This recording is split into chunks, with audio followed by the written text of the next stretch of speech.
गर्मी का मौसम था और बड़ी ही कड़कती धूप थी। भोंदू पूरी मेहनत से अपने खेतों में काम कर रहा था। आज तो गर्मी ने मार ही डाला और ऊपर से इतनी तेज भूख भी लग रही है। पता नहीं ये गौरी कहाँ रह गई। अब तक तो उसे खाना लेकर आ जाना चाहिए था।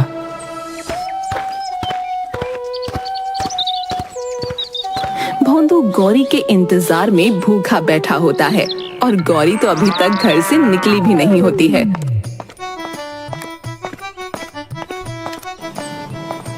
ये मैं खाने का डब्बा तेरे गले में टांग रही हूँ, सीधा खेतों में जाकर अपने मालिक को ही देना।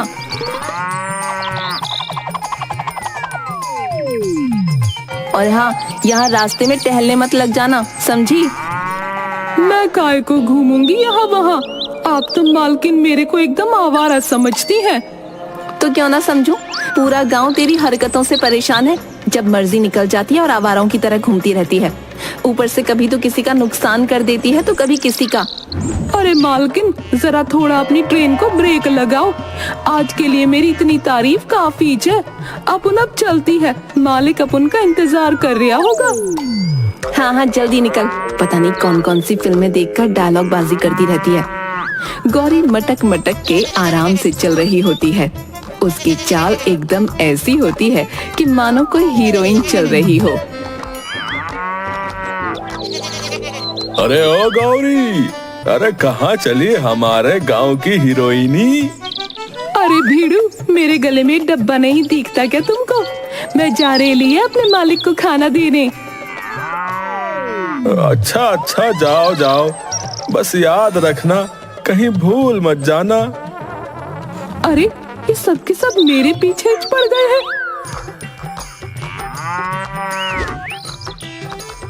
गौरी अपनी मस्त चाल में मस्त होकर चले जा रही थी। तभी उसकी नजर मंगत लाल के बगीचे पर पड़ी, जिसमें हरी भरी सब्जियां लगी थीं। आहा, क्या खुशबू है, माँ कसम, मजा ही आ गया। इस खुशबू ने तो मेरी भूख बढ़ा दी। अब मैं अपने लालची मन को कैसे रोकूं?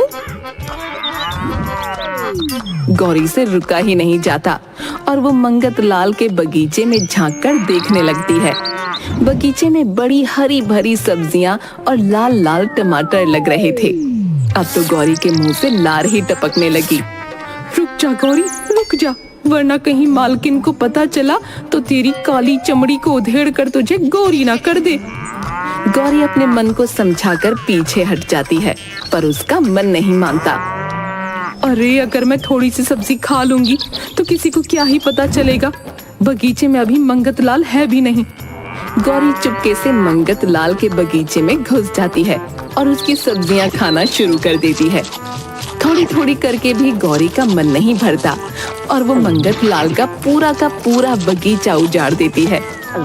हे भगवान, इस गौरी ने तो मेरा पूरा का पूरा बगीचा उजाड़ डाला। मैं इसे आज नहीं छोड़ूंगा। अरे मैया, ये क्या हो गया कि मंगत लाल इतनी जल्दी कहाँ से आ टपका?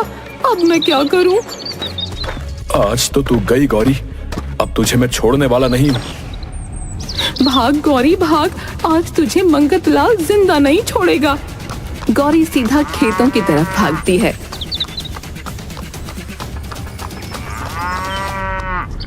अरे गौरी, क्या हुआ? तू ऐसे भागती हुई क्यों आ रही है? मुझे बचा लो मालिक, आज मुझे बचा लो। मैं पक्का इसके बाद कुछ नहीं करूंगी। पर तूने आज क्या कांड कर डाला?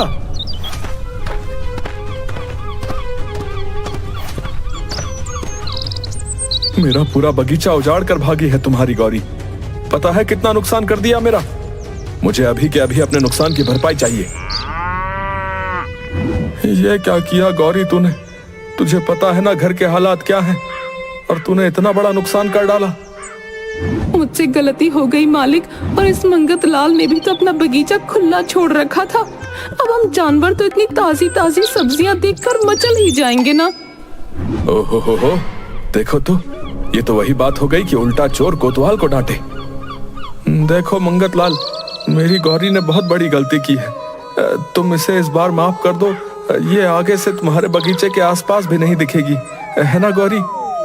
आई शपथ, मैं बिल्कुल नहीं दिखेगी। मैं ये सब नहीं जानता।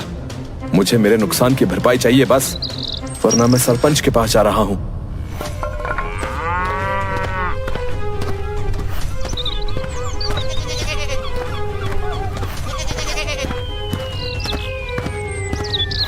मंगत लाल सरपंच से जाकर सब बातें बता देता है।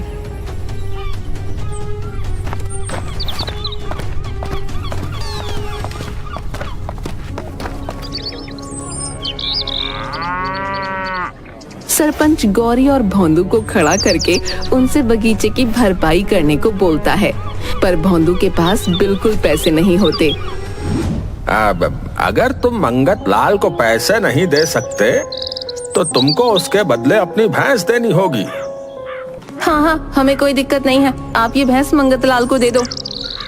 पर लाजो, ये गौरी बस एक भैंस नहीं है, ये बचपन से मेरे साथ है। पता है ना, इसने एक बार मेरी जान भी बचाई थी। तो क्या अब हमारी जान लेगी? सरपंच जी, आप ये भैंस मंगत लाल को दे दो।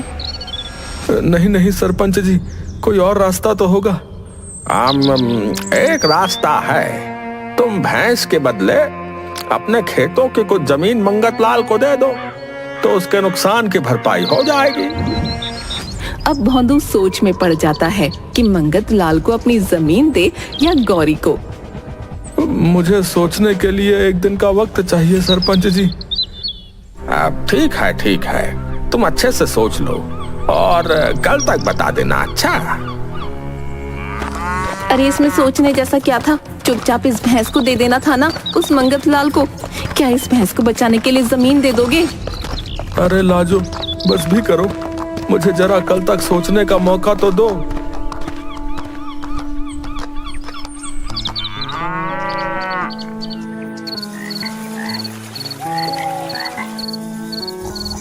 रात को लाजो आराम से सो रही होती है, पर भोंदू इसी चिंता में अभी तक जाग रहा होता है कि आखिर वो कल क्या फैसला लेगा।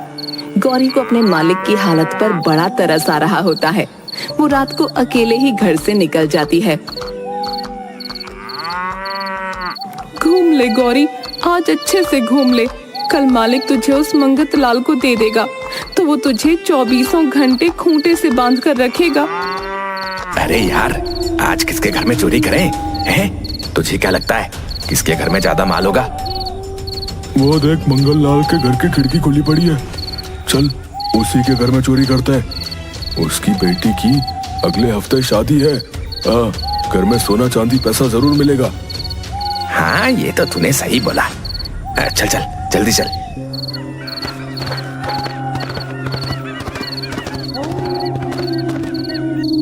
अरे मोरी मैया, ये तो दोनों मंगतलाल के घर में चोरी करने के बारे में सोच रहे हैं। मुझे कुछ करना पड़ेगा।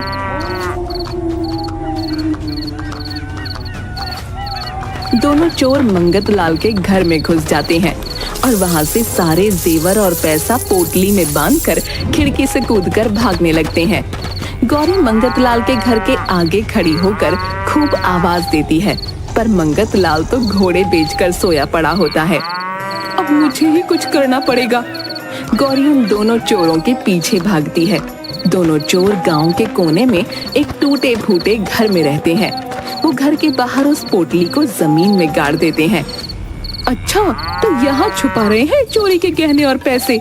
कोई नहीं, मैं भी बहुत तेज हूँ, इनके जाते ही सब निकाल लूंगी। जैसे ही दोनों चोर घर के अंदर सोने के लिए जाते हैं, गौरी जमीन खोदकर वो पोटली बाहर निकाल लेती है और अपने घर में आकर संभाल कर एक कोने में छुपा देती है। अब मैं मालिक को सुबह उठते ही सब बता दूंगी, फिर वो चोर भी पकड़े जाएंगे और मंगत लाल मुझसे खुश होकर मुझे माफ भी कर देगा। गौरी मजे से सो जाती है। जैसे ही सुबह होती है, भोंदू के घर के आगे शोर सुनाई देता है। सब लोग शोर सुनकर उठ जाते हैं। मैं बोल रहा हूँ चोरी इसी ने की है। आप चाहो तो तलाशी ले लो घर की। ठीक है, तुम थोड़ा सब्र रखो। अरे ये मेरे घर में शोर कैसा है? मंगत लाल, तुम, सरपंच जी, आप, ये सब गांव वाले, आप सब इतनी सुबह सुबह यहाँ कैसे? अभी सब पता चल जाएगा।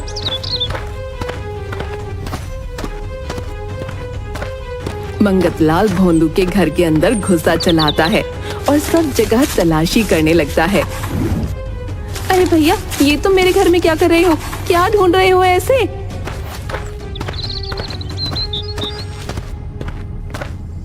ये देखो सरपंच जी, मैं बिल्कुल सही था। इसने ही मेरे घर रात को चोरी की थी। ये तुमने बिल्कुल गलत किया भोंदू। हम तुमको ईमानदार किसान समझते थे, पर तुम तो चोरी करने पर आ गए। आज पंचायत में इसका फैसला होगा। चलो मंगतलाल। हे भगवान, आपने मंगतलाल के घर पर चोरी की? मुझे तो यकीन नहीं हो रहा। ये सब झूठ है लाजो। मैंने कोई चोरी नहीं की। ये सब कुछ मेरी भी समझ में नहीं आ रहा है। अरे ये तो सब उल्टा ही पड़ गया। मैंने तो मालिक को बचाने का सोचा था, पर मालिक तो चोरी के इल्जाम में फंस गए। कुछ सोच गौरी, कुछ सोच। ये सब जो हो रहा है वो तेरी वजह से हो रहा है। दिन के वक्त पंचायत में सब लोग इकट्ठा होते हैं। भोंदू बार बार यही बोलता रहता है कि उसने चोरी नहीं की, पर सबने देखा होता है कि गहने भोंदू के घर से मिले हैं, इसलिए भोंदू कसूरवार साबित होता है। तुम्हारे पास खुद को बचाने के लिए कोई सबूत नहीं है, इसलिए अब तुमको चोरी के जुर्म में जेल तो जाना ही पड़ेगा।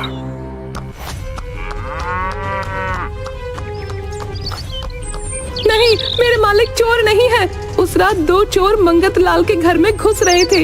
मैंने खूब आवाजें भी दी, पर कोई उठा ही नहीं। फिर मैंने उन चोरों का पीछा किया और वो पोटली वापस लाकर घर में रख दी, ताकि अगले दिन अपने मालिक को दे सकूं। पर सुबह सुबह ही मंगतलाल हमारे घर सबको लेकर आ गया। वाह जी वाह, कहानी तो कितनी बढ़िया सुना रही है गौरी। सुनाएगी भी क्यों नहीं, फिल्में जो इतनी देखती है।